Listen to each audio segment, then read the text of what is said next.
Gente, tudo bem com vocês? No Nepcast de hoje vamos falar sobre um tema muito importante, o combate ao trabalho infantil. Este podcast é uma iniciativa do Núcleo de Educação Permanente da Secretaria Municipal de Saúde de Caruaru.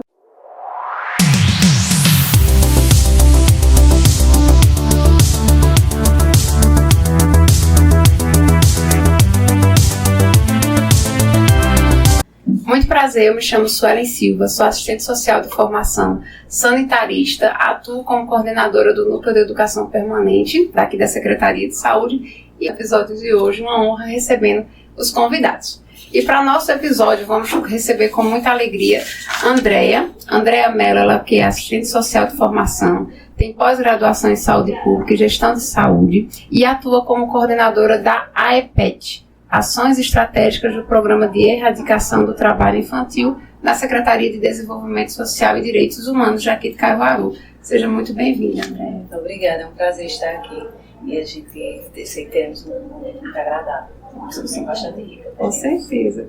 Recebemos também com muita alegria Mariana Dutra, ela que é psicóloga e técnica das ações estratégicas do Programa de Erradicação do Trabalho Infantil, a AEPET, da Secretaria de Desenvolvimento Social e Direitos Humanos. Seja muito bem-vinda. Obrigada, gente. Agradecer essa oportunidade. E eu espero que a gente possa contribuir bastante aí para todos os profissionais e todo mundo que está assistindo. Com certeza, obrigada. Recebemos mais uma vez o nosso querido José Alves, ele que é técnico de segurança do trabalho, técnico de enfermagem e atua hoje como coordenador do Centro Municipal de Testagem e do Centro de Referência de Saúde do Trabalhador da Secretaria Municipal de Saúde de Caruaru. Seja muito bem-vindo ao nosso episódio. Muito obrigado, é um prazer mais uma vez estar aqui para que a gente possa desmistificar esse assunto, sobre o trabalho infantil, que muitas pessoas não sabem. Então, obrigado pela oportunidade. Obrigada, José. A gente que agradece a presença de cada um de vocês. Bom, o mês de junho ele é um mês de alusão ao combate ao trabalho infantil, não é isso? E o trabalho infantil é uma realidade bem preocupante que afeta milhões de crianças ao redor do mundo. Este fenômeno envolve crianças que são forçadas a trabalhar em condições que comprometem sua saúde, segurança, desenvolvimento e educação.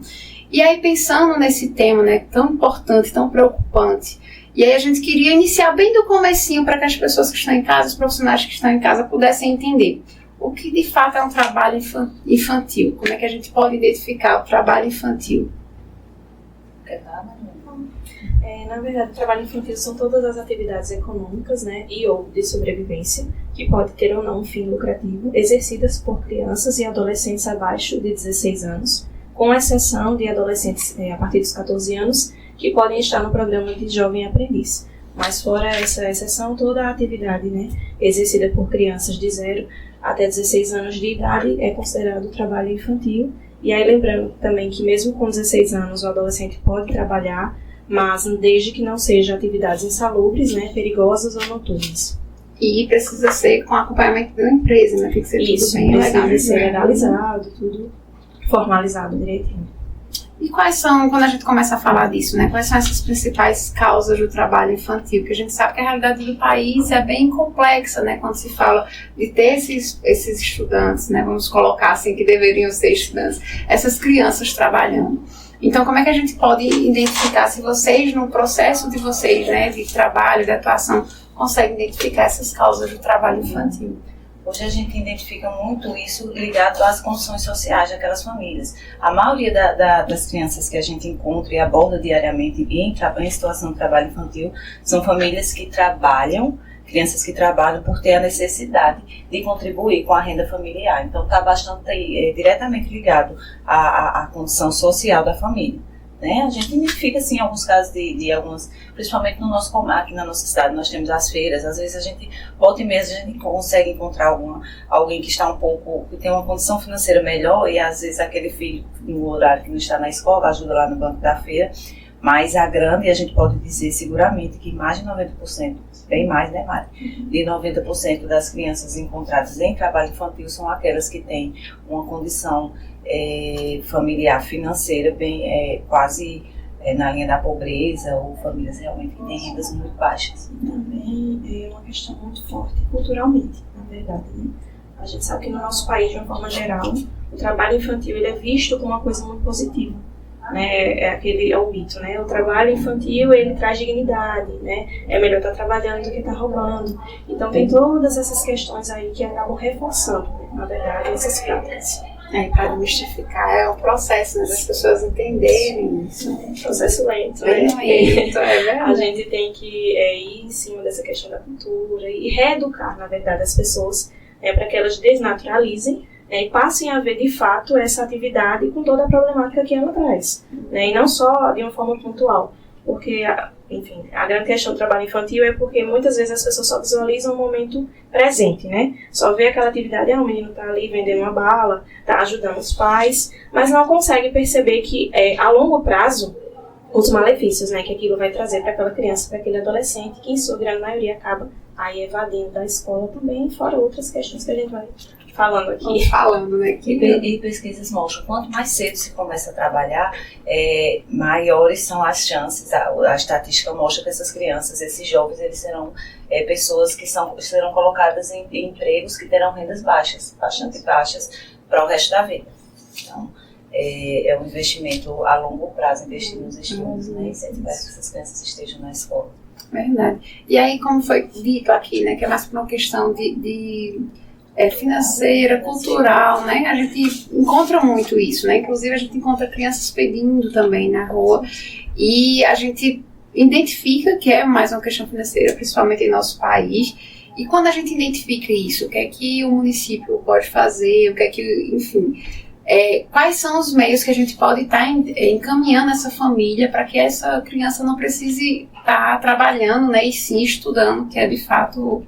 Em primeiro lugar, você falou num ponto muito importante, que é a medicância, que se você dar uma volta aqui no centro de Caruaru, você vai perceber que existe um número muito maior de adultos e crianças pedindo nas ruas. E é muito cultural também essa questão de a gente querer ajudar, dando a moedinha, comprando a balinha da criança, só que isso não ajuda. Mas é muito cultural, as pessoas fazem mesmo na intenção de ajudar. Então a gente sempre nas nossas falas, a gente tem pontuado muito isso. A melhor forma de ajudar é de repente você parando ali, conversando com aquela família, pedindo para que ela procure um centro de referência de assistência social mais próximo do seu município, para que aquela família ela tenha acesso aos nossos equipamentos e ao que a gente pode, ao que o Estado, o município pode ofertar, como a nossa secretaria é o programa Bolsa Família, que é o carro-chefe, né, dos programas do governo federal. Então, Bolsa Família, nós temos auxílio aluguel, cesta básica, não para todas as situações, mas para algumas famílias em situações mais realmente necessitadas. Então, o caminho é sempre orientá-las nesse sentido. Nós temos lá na nossa equipe, além de Mari, psicóloga, um assistente social e 3 educadores sociais. Todos os dias eles saem às ruas, a gente tem um cronograma, alguns serviços como o SEACA, por exemplo, nós visitamos uma vez na semana, e o nosso trabalho mesmo é de abordagem de rua, principalmente nas feiras da cidade e no comércio de Caruaru. Então é visualizar, identificar, é um trabalho de busca ativa, uma vez que é identificado, nossos educadores buscam se aproximar dessa criança, e aí eles coletam o máximo de informação que conseguem para depois a equipe, os técnicos, realizarem a visita domiciliar e aí sim fazer os encaminhamentos. Como é violação de direito, aquelas crianças já foram encontradas fazendo algum tipo de trabalho, geralmente é enviado esses casos para os centros de referências, porém essas famílias já recebem orientações lá por nossos técnicos na hora das visitas e algumas intervenções e encaminhamentos que a gente consegue fazer já são realizados naquele momento. Mas o curioso é que a gente de novo volta à questão cultural e à questão econômica. A maioria dessa família, e Mari pode confirmar, a maioria dessas famílias elas já estão, por exemplo, assistidas pelo programa Bolsa Família. Existe muito essa questão cultural, esse peso e a questão econômica também, né? Porque geralmente são famílias bastante numerosas, de fato. E tudo contribui para aquele discurso de que todos precisam trabalhar na casa. Então, são situações bastante delicadas que a gente tem que lidar e estar sempre lá em parceria com a educação, com a saúde, porque está tudo muito interligado e são ações que dependem uma da outra para que aquelas famílias realmente consigam extinguir o trabalho infantil de suas famílias, de suas casas. E entender, né, que muitas vezes, como já Mariana ia colocando aqui, aí eu vou puxar um pouquinho isso, a gente entender que tem vários malefícios posteriores, né? Porque a gente já passa uma boa parte da nossa vida trabalhando. Imagina você iniciar desde muito pequeno, né? precisar, a gente entende que é uma necessidade da família, mas é como você bem colocou. Existem outras estratégias, né, que o município, que o Estado, que ele traz para essa família. E aí a gente entender também que existe um malefício. E aí eu queria saber um pouquinho de vocês, quais são esses, o que é que pode causar para essa criança que iniciou tão cedo a trabalhar, né? Quais são essas dificuldades que eles vão encontrar posteriormente. Na verdade, o trabalho infantil, ele priva a criança de viver, né, uma infância plena, em todos os sentidos, porque rouba aquele tempo que deveria ser dedicado à aprendizagem, né, a estudar, a brincar, né, a ter o seu lazer, a ter momentos positivos ali com a comunidade, com a família.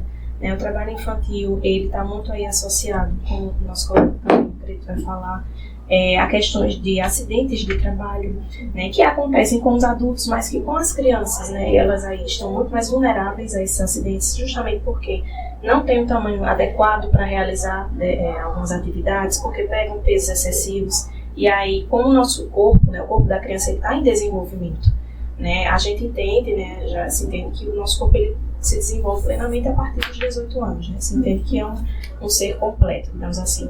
Mas até aí a gente está em desenvolvimento, então os olhos são mais frágeis, o pulmão, né, a coluna. Então todas as atividades que são realizadas, né, as atividades que não são próprias para criança e adolescente desenvolvidas nessa fase, elas vão aí trazer danos para o resto da vida.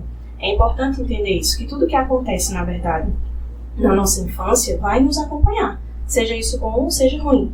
Então, assim, eu gosto da frase que diz o seguinte: a infância é o chão que a gente vai pisar o resto das nossas vidas.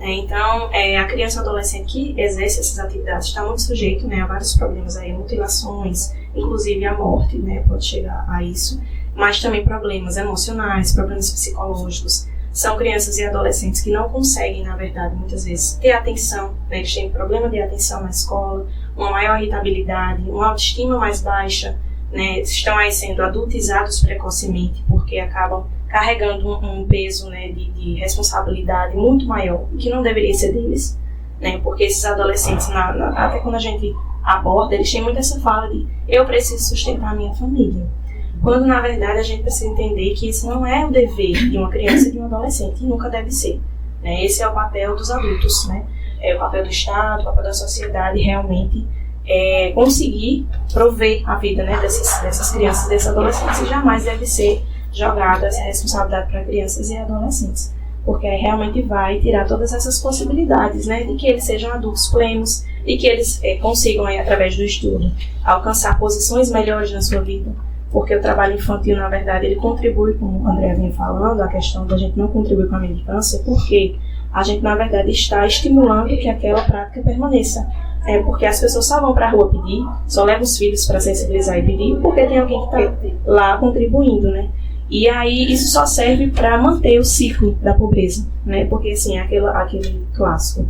Eu trabalhei na infância porque minha mãe e meu pai eram pobres, e aí porque eu trabalhei eu continuo pobre, né? Eu não tive condições de me profissionalizar, né? De aprender coisas boas para o meu futuro, enfim. E aí são várias questões aí que estão atreladas ao trabalho infantil. Essas palavras de Mariana foram muito são muito importantes, porque nós do Sereste, nós temos enxergado o número de adoecimento de adultos que estão articulares muito grande. Aí quando você vê o adulto hoje, a pessoa só vê o adulto. Aí isso já vem desde a infância. Sim. Porque ele já se submeteu a um trabalho, né, que atrapalhou no seu desenvolvimento, né, de suas articulações. E muitos deles também, até a questão psicológica também, porque, como você falou, né, essa questão cultural, você tem que trabalhar, você tem que aprender a trabalhar. E interfere também no seu futuro profissional. Porque é o seguinte, quando você bota uma criança para trabalhar, certo? A primeira coisa que ela recebe é o dinheiro. O dinheiro é o maior incentivo de você fazer alguma coisa. Então, quando você vê o dinheiro rápido, então isso é bom. Isso é bom, é verdade. Só que ela não enxerga o futuro profissional. Então, quantos hoje perderam a oportunidade de fazer uma faculdade, fazer um curso profissionalizante, para estar ganhando muito mais, com menos esforços, não assim, dizendo que algum trabalho de esforço seja indigno, jamais.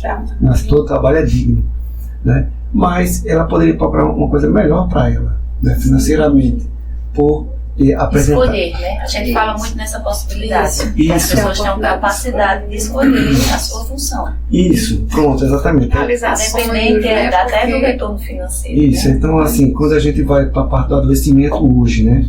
Assim, físico é consequência do trabalho infantil. Sim.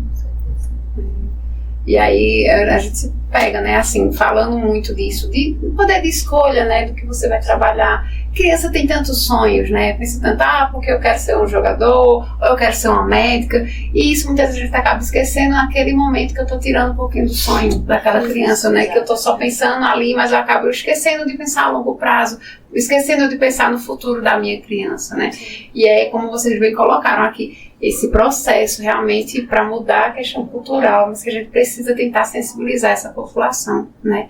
E aí, aproveitando um pouquinho o Josebe, né, mais um pouquinho, queria entender como é esse papel, assim, do Sereste, que é tão importante, que a gente sabe hoje que atua tanto com o trabalho, né, com o trabalhador em si. Então, nesse aspecto, né, do combate ao trabalho infantil, qual é a atuação do Sereste? Muito bem, nós temos vários desafios, né? Quando a gente fala em Sereste, né, é o Centro de Referência de Atenção ao Trabalhador. Essa é uma referência, nós estamos trabalhando para colher dados, né, de acidente de trabalho, no caso da nossa região aqui na Quarta Geres, né? Nós somos um braço do Estado. Aqui no Estado de Pernambuco, nós temos 8 Serestes estaduais, né, que trabalham em prol disso, né, de fazer com que haja as notificações, né, em todos os seus setores de ambiente de trabalho, coisa que pouco acontece. Então, a gente percebe que se está difícil fazer notificações com adultos, imagina com criança. Então é um desafio muito grande. E é um ponto que a gente, esse mês, né, nós incentivamos, né, as nossas cidades, os representantes, né, a trabalharem com a questão das escolas, né, nas salas de aula, porque muitos se falam para adultos o que é trabalho infantil, mas eu enxergo o seguinte: se a criança conseguir identificar que ela está sendo explorada, pode ser uma ajuda grande. Como a gente sabe que existe, né, os direitos da criança e do adolescente, e muitas crianças já começam a aprender aí, quando ela começa a ser explorada. Como é que ela pode se defender? Né? Eu acho que se nós começarmos a mostrar para as crianças como se defender do trabalho infantil, vai ser uma ajuda a mais, porque a gente só foca no adulto, né? No pai, na escola, no professor, no profissional, né? Na indústria. Mas se falar para a criança, dizer, peraí, né? Aqui, assim, é como um todo, né? Então, nós como Sereste, nós queremos, né, assim, nos juntar, assim, para fortalecer essa fala de que todo o setor, toda a empresa que tiver com jovem aprendiz, né, e todo o setor de saúde, atenção básica, primária, especializada, possa fazer as notificações de acidente de trabalho, perguntar: você estava fazendo o quê? O seu pai mandou você fazer o quê? Sua mãe mandou você fazer o quê? E se essa notificação, então há um dado, e é em cima desse dado que o Sereste, juntamente com o governo do Estado e federal, vai identificar que ali há um trabalho infantil. Né? E agora, sem dados, a gente fica de mãos atadas. Né? E até um folder que nós conseguimos com o pessoal da Secretaria Estadual. Foi, exatamente, a Secretaria Estadual, né, o pessoal de Jabotão, né, eles tiveram, né, um dado, né, que de 2007 a 2017, 10 anos, né, tiveram 5 óbitos, né, de crianças. Quer dizer, isso aí é um dado alarmante, né? Não deveria nem ter óbito nenhum, na verdade. Agora veja, se tem 5 óbitos, imagina quantas crianças estão hoje acidentadas. E quantas não foram subnotificadas? E quantas não foram subnotificadas? Nem estatística. Então, assim, a nossa parceria com o Sereste, com vocês, né, para que a gente possa fortalecer essa fala. Notifique para que a gente possa, né, intensificar, né, e até o foco, né, assim, para que a gente possa diminuir mais essas questões, né, que atingem tantas crianças. E é o que a gente estava falando um pouquinho aqui nos bastidores, né? Essa importância de trabalhar de fato em rede, não só saúde, não só educação, não só desenvolvimento social e direitos humanos. A gente precisa de fato todos estarmos juntos para isso, né? Unidos para que combata de fato esse trabalho infantil, que a gente muitas vezes pensa assim, não, só está ajudando em casa, aí porque chegou umas peças aqui, e aí começou a aumentar essa produção e eu precisava de pessoas, e aí a criança está aqui em casa mesmo, acaba entrando nesse processo e às vezes acaba achando que é algo mais tranquilo, que não é tão grave assim, né? E aí acaba, quando percebe, ele já está inserido naquele processo de trabalho, já está aí na feira, né, e trabalhando tanto em casa, e acaba tendo um acidente de trabalho, e quando eu chego lá na unidade eu vou chegar e vou dizer assim, não, estava só em casa brincando, às vezes, e a gente enquanto profissional acaba esquecendo de perguntar de fato, né, e essas notificações elas são tão importantes, porque dados vão gerar informação a gente vai saber onde é que pode estar atuando de fato, né, e chamar os parceiros. E a ação de promoção à saúde, que o nosso objetivo é isso. Assim, a gente não está aqui para punir ninguém, né? Mas a gente está aqui para gerar, né, assim, ações de promoções à saúde, né, do trabalhador, entendeu? Assim, para que eles possam compreender desculpa, assim, que a forma de prevenção é muito melhor, né? E é muito mais lucrativa, porque não causa dano a ninguém, nem ao bolso, né, assim, do empregador, nem à parte física e emocional, né, assim, de quem está trabalhando. E nem o Estado, né? Nem o poder público. É muito mais econômico tratar desse assunto lá, a prevenção. E aí, falamos um pouquinho da ação do Sereste, né, enquanto saúde nesse processo. Vocês trouxeram um pouquinho para a gente dessa atuação de vocês, né, com as crianças. E aí eu queria saber quais são esses principais desafios, que eu sei que tem um desafio nosso da saúde também, dessa notificação, e tem outros desafios também da gente identificar, mas qual é o principal desafio para esse combate de fato do trabalho infantil? A gente, enquanto município, quais os desafios maiores que vocês encontram? Eu acho que continua sendo a gente ter muitas famílias ainda ali na linha da pobreza, o que apoia e a família encontra uma justificativa para inserir essa criança.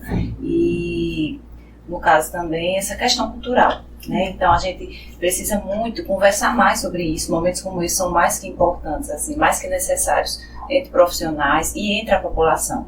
Porque, como Mariana falou, a mendicância, por exemplo, ela existe porque existem aquelas pessoas que a gente acha que estão ajudando, fornecendo aquele valor, dando aquele dinheiro para aquela criança. Então, é preciso muito diálogo, né? A gente tem políticas que têm suas falhas, sim, às vezes não consegue alcançar, mas a gente encontra muita resistência, muitas vezes, por parte da população.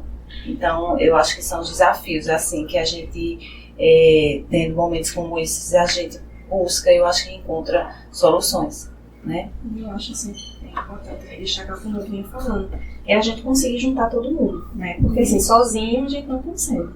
E até nos casos que a gente identifica, em sua grande maioria, não existem só contextos sociais que a gente precisa sanar, mas muitas questões de saúde, né? Muitas questões da educação. Então a gente precisa realmente fazer esse trabalho mais articulado para que juntos, né, a gente consiga de fato oferecer o melhor para aquela criança, para aquele adolescente, e ele não volte, né, a desempenhar aquelas atividades. Mas eu acho que principalmente isso que a Andrea falou, é reeducar a população, que é um trabalho diário, lento, divulgar mais, né, a gente sente bastante essa dificuldade às vezes para divulgar mesmo, e de fato a gente está caminhando, né, para se articular cada vez mais. Isso é muito bom, muito positivo, e a gente quer que isso cresça, né, que todo mundo consiga realmente se implicar, né, da melhor forma para combater essa prática que é muito nociva.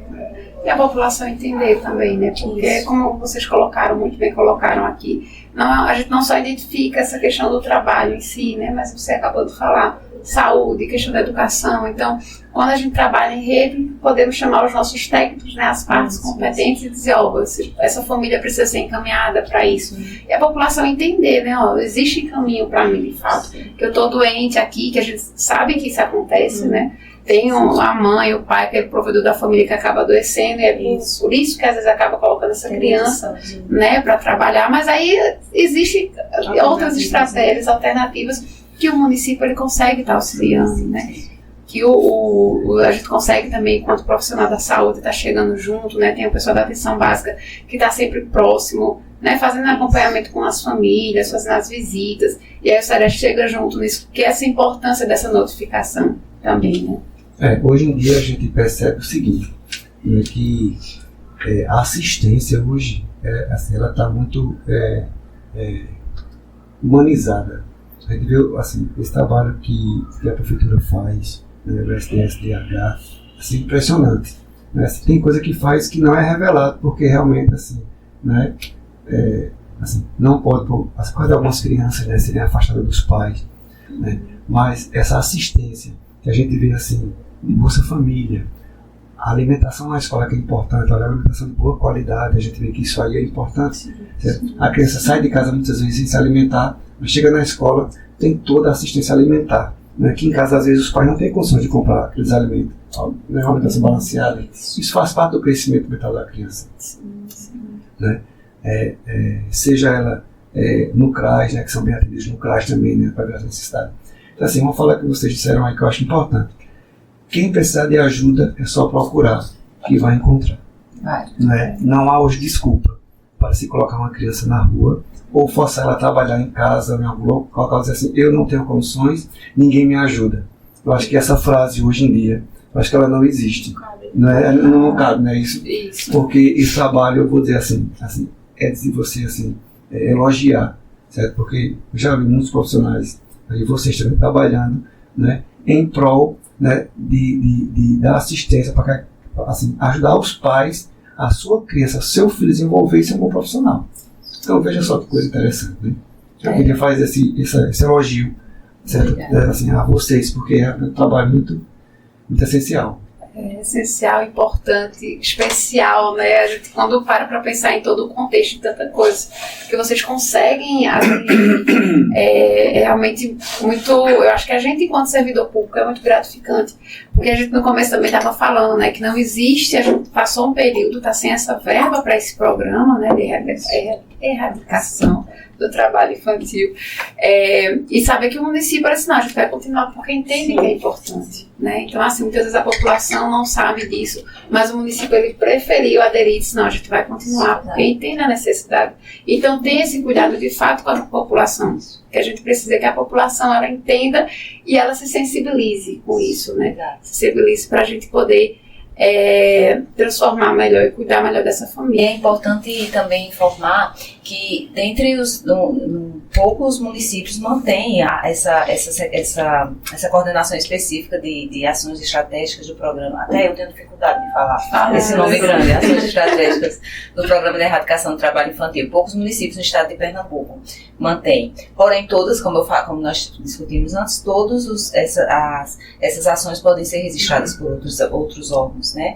E aqui em Pernambuco, já pelo segundo ano consecutivo, Caruaru é o município que mais desenvolve ações de combate ao trabalho infantil. Então é um título que a gente carrega com muito orgulho. Somos uma equipe bem pequena, mas que a gente trabalha muito focada em não se manter lá no ranking, mas isso é importante, que nos incentiva, mas realmente continuar desenvolvendo ações com esse foco e ver realmente cair os números do nosso município. É importante também destacar que a gente vinha tendo, antes da pandemia, ia haver um decréscimo, uma redução do número de trabalho infantil no nosso país, que infelizmente, depois da pandemia, depois desses desmontes políticos que houveram em nosso país, esses números começaram novamente a subir e continuam subindo. É um dado bastante preocupante, mas é fato. Eles apresentam esses números. Subiu muito, de fato a pandemia ela foi um divisor de águas, né, pra gente, assim, tanto positivo, né, a questão acho que a questão digital melhorou em alguns aspectos, né, se reorganizar, a gente entender que também o digital tem um lado importante, mas em muitas questões até de vacina mesmo, né, quando a gente fala de questão de saúde, ainda algumas doenças voltando porque o pessoal parou de vacinar, né? Muitos pararam de acreditar, né, por outras questões, e de fato foi um divisor que tem sido até hoje, que nós tivemos, né, acabam incentivando as pessoas a práticas. O Ministério, o Ministério de Desenvolvimento Social e Combate à Fome foi bastante penalizado, né? Muitos recursos foram diminuídos ou extintos. Então, hoje os governos trabalham nessa perspectiva de chegar no que era antes da pandemia, naqueles recursos, para que realmente essas ações elas sejam retomadas e aconteçam de forma mais efetiva, porque de fato dependem de recursos que antes existiam e hoje não existem mais. Isso. E a gente tenta trabalhar, né? A gente fica firme e forte para que isso, de fato, que a gente consiga progredir, que a gente consiga avançar. Isso, né? Não deve estar no nosso discurso de não realizar. Nós temos que ser criativos e superar mesmo esses obstáculos buscando caminhos, porque eles existem sim, né? Exato. Eu só queria reforçar uma fala do nosso colega aqui, que o nosso trabalho, ele não é para punir. Eu acho bem importante colocar isso. Porque tanto a população, como às vezes o próprio profissional, às vezes tem essa visão distorcida de que a gente está ali fazendo a busca, sensibilizando, para punir as crianças, né, e as suas famílias, porque estão ali desempenhando alguma atividade de trabalho. Mas não é, né? Na verdade, a gente chega junto da criança e do adolescente já para realmente se aproximar da família como um todo e tentar ajudar. A gente sempre leva essa informação, que o nosso trabalho é ajudar, né? Para que eles saiam daquela atividade e, de fato, consigam viver plenamente com todas as possibilidades, né? Que merecem ter, mas nunca de punir. Acho que é bem importante a gente reforçar isso nesse nosso trabalho. Nosso trabalho é proteger realmente os direitos da criança e do adolescente. Importante destacar que a gente trabalha numa parceria com conselhos tutelares, né? Porque realmente ele tem uma intervenção maior nesse sentido, de quando realmente a gente, enquanto assistência, não consegue alcançar, quando a gente realmente não consegue fazer com que a família adira, será que essa palavra é certa? Adira? Tem adesão àqueles programas, então muitas vezes realmente a intervenção do Conselho Tutelar, eles têm outras atribuições que são além das nossas e que às vezes é necessária a intervenção sim do seu trabalho. E aí a gente incentiva muito que a população, a gente até pode citar um dos números do Conselho Tutelar, Mari. O Conselho Tutelar, ele é o órgão para o qual as pessoas vão denunciar de fato. A gente sempre diz que lá no CRAS, lá no IPED, que é aqui na SDSDH, as pessoas podem nos procurar espontaneamente e contar a situação, porque o trabalho de abordagem, esse sim, a busca ativa, nós fazemos. Porém, denúncia, realmente as pessoas podem fazer através do telefone do Conselho Tutelar. A Mariana vai falar agora. Vou falar aqui o primeiro, que é 98384-3488. 98384-3488, e aí através desse também, ligando, caso não seja da área, mas eles mesmos já direcionam, né, quem é o conselheiro que está de plantão, e aí qualquer denúncia, né, sobre trabalho infantil, mendicância ou outros tipos de violação aos direitos de criança e adolescente pode estar sendo feito. Temos também o Disque 100, que ele é nacional. Disque 100. Né, o Disque 100, inclusive, ele pode ser registrado outros tipos de violações, não só com crianças e adolescentes, mas contra idoso, contra mulher, né? E, enfim, é bem eficaz também. A ouvidoria, né? Aqui no nosso município nós temos a ouvidoria, né? Até por meio da internet mesmo, né? Tem o site da prefeitura, tem lá uma abazinha específica da ouvidoria, onde você pode fazer reclamações e denúncias, inclusive de forma anônima, e aí acompanhar, né, qual é o desdobramento ali, quais são os serviços que estão agindo.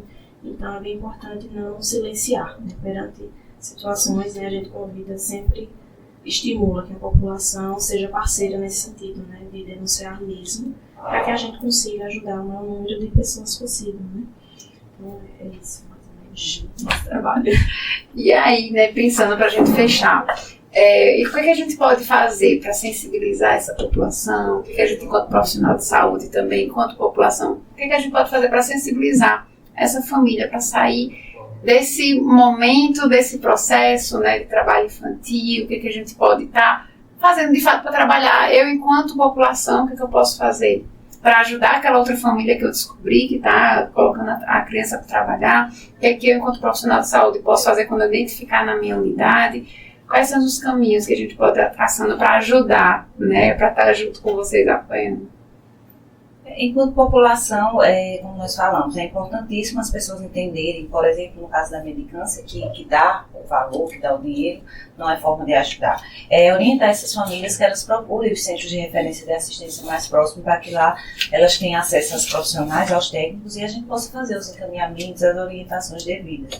E enquanto profissionais, eu acho que momentos como esse são importantíssimos. A gente precisa realmente conversar mais sobre isso, porque com muita certeza chega lá no hospital, lá na ponta, crianças machucadas e que talvez passe despercebida por aquele profissional que nem sequer menciona essa possibilidade. A gente tem aquela ficha lá, o SINAM, né? E a gente tem o SINAM lá, que eu acho que é um alerta que a gente tem que realmente olhar como profissional, tentar ser mais atento. A gente sabe que as demandas do hospital às vezes não contempla, mas olhar com mais atenção para que haja esse registro e a gente conversar mais sobre isso, a gente ter esse olhar atento para quando a gente de repente identificar uma possível situação, a gente já liga um alertinha e busque ali de forma mais investigativa e profissional, como fazemos, identificar aqueles casos e sempre manter esse discurso. Porque a gente na escola, eu me lembro que na minha escola, por exemplo, tinha crianças que chegavam lá e ficavam dormindo, cansadas, porque trabalhavam, e a professora deixava ela dormir, porque sabia que ela estava trabalhando. Então não era forma de ajudar. Essa professora, ela deveria ter comunicado ao órgão maior, ao conselho tutelar, para que aquela criança, aquela família fosse investigada, né? Não fomentar isso, permitindo que ela dormisse na escola, para que no outro dia conseguisse trabalhar e voltar para a escola para dormir. Então, assim, e isso acontece ainda muito hoje. Então, os profissionais realmente, a gente precisa olhar com mais sensibilidade. Então, a gente precisa conversar mais, né? Momentos como esse é muito importante para fomentar isso, já que muitos profissionais estão, talvez, aqui nos ouvindo e vendo. Isso. E estimular, né, a família realmente a buscar os seus direitos, né? Porque, às vezes, desconhece, de fato, os direitos que tem, né, estimular que busque locais mais próximos do seu território, que coloque as crianças numa creche, né, por exemplo. Às vezes tem muito esse discurso nas situações de mendicância que a gente encontra, né, de mães que levam as crianças de colo, e aí fica muito, não, eu não quis colocar na creche e tal. Só que assim, a gente sabe que a educação hoje, ela oferece, né, alimentação de qualidade, né, várias atividades, e ali é o local que a criança, né, ela deve estar, porque ela vai estar protegida, né, e se desenvolvendo da maneira correta. Então, até enquanto população e profissional, a gente tem que estar atento a isso, né? Se aquela criança está frequentando a escola, né? Se direcionar, tentar estimular, né, aquela família, né, a não negligenciar esse direito. E até dentro da escola também, um apelo que eu faço é prestar mais atenção nessas crianças que faltam, né, excessivamente. Às vezes nem faltam, tem alguns que permanecem ali batalhando, trabalhando e estudando, tentando manter a rotina. Mas que tem alguns sinais, né, que o professor, principalmente, que convive diariamente com aquela criança, tem um olhar, né, mais atento, sabe, chegar junto e aí entender que não, a gente jamais deve ser conivente, realmente, como a Andrea vem trazendo, de, né, vou tentar aqui dar um jeitinho para ajudar, mas de fato entender que ajudar é a gente acionar, né, ali os órgãos competentes e educar melhor essa família, para que aquela criança e adolescente tenha direitos. Não tem os seus direitos negados, né? É de fato uma questão cultural, né? Porque uma professora que faz isso, que pensa que está ajudando aquela criança, né? É algo cultural. De tentar dizer, não é assim, professora, vem cá. Por isso que só reforça o que a gente vem falando. A importância da gente trabalhar em rede, com educação, com direitos humanos, com saúde, para que a gente de fato diminua isso, né? E combata, chegar a erradicar. Isso, obrigada. Eu vou aprender, né? Chegar no final, né? Um trava-língua assim pra gente. Bom, eu queria agradecer a presença de cada um de vocês. Muito obrigada por esse papo tão bom, tão gostoso, tão importante, sabe, da gente conversar. Como vocês colocaram aqui, a gente de fato precisa estar trazendo mais esse tema, né? Mais para salas de aula, mais para nossos profissionais de saúde, para a população em geral. Eu queria agradecer e deixar esse momento de fala para vocês fazerem as considerações finais de vocês nesse momento. Muito obrigada mais uma vez. Eu vou começar por Andrea. Eu que agradeço, foi muito prazeroso estar aqui, é muito bom falar nessa temática, precisamos conversar mais, né? E nós estamos lá na SDSDH, que fica ali na Praça Pedro de Souza 30, ali pertinho naquela mesma rua na Vigário Freire, perto da CEL, das lojas americanas, e nós estamos lá à disposição para a gente pensar, discutir juntos, porque talvez alguém que o profissional nos ouve, de repente estrala lá, diga, olha, eu acho que tem um ponto ali que a gente pode intervir melhor e vai identificar. Então, é isso, estamos sempre à disposição, agradecemos demais o espaço, essa parceria com a saúde, ela é fundamental para que a gente consiga prosseguir com os nossos projetos e planos para aquelas famílias. Então, muito obrigada pelo espaço e nos sentimos sempre em casa por aqui. Que bom, a gente agradece, que ótimo. Mari, tchau, você fala. Amém. Obrigada, né? Eu quero agradecer também, como a Andrea colocou aqui, é uma oportunidade muito rica para a gente, né, estar falando dessa temática. Tá nos unindo aqui, na verdade, conhecendo mais atores, né, que estão aí atuando de fato nesse combate. Cada um no seu local é muito importante para a gente. E chegar, né, de alguma forma aí a outras pessoas também, para conhecerem melhor e se mobilizarem também. Eu agradeço demais o espaço, né? Estamos aí à disposição para outras outras atividades conjuntas. Vamos marcar, com certeza. E muito obrigada. Vocês todos, a equipe maravilhosa. Obrigada. Obrigada. Querido José. E eu quero agradecer mais uma vez, né, pelo convite de Suelen, né, e também por rever, né, Isso. essa nossa amiga profissional Andréa, conhecer você também, assim, parabéns pelo trabalho de vocês, né, não sabia que vocês estavam à frente, né, mas agora muito mais que nós possamos ter a mesma fala, né, é nos unir, né, e crescer o número de profissionais envolvidos nisso, né, e comprometidos. Eu acho que essa palavra, ela envolve muito porque, como vocês falaram aí, né, o professor vê, mas não atenda para notificar isso aí, né, então assim, se ele fizer uma observaçãozinha, né, de um comportamento diferente de um aluno, isso vai fazer diferença na vida dele. O futuro daquela criança está em uma observação mínima que seja, né? Só em falar, em expressar, né? Porque quando a criança chega numa sala de aula ou em algum ambiente acidentada, certo? Ela está pedindo socorro, me ajude aí, me ajude a mudar o meu futuro. Isso. Né? Ajude a mudar o meu futuro. Então ela está pedindo ali, então esse trabalho que possa, né, crescer cada dia mais para que a gente possa mudar o futuro dessas crianças, né, que é o nosso objetivo. Então obrigado a todos, né, e até a próxima. Né? Eu que agradeço. Muito obrigada mesmo. E aí estamos finalizando o episódio de hoje, gente. Muito obrigada por estarem nos ouvindo, nos assistindo. E até o próximo episódio. Não esqueça de curtir, compartilhar. E continue nos seguindo nas redes sociais. @prefcaruaru, @nepcaruaru. Até a próxima. Tchau, tchau.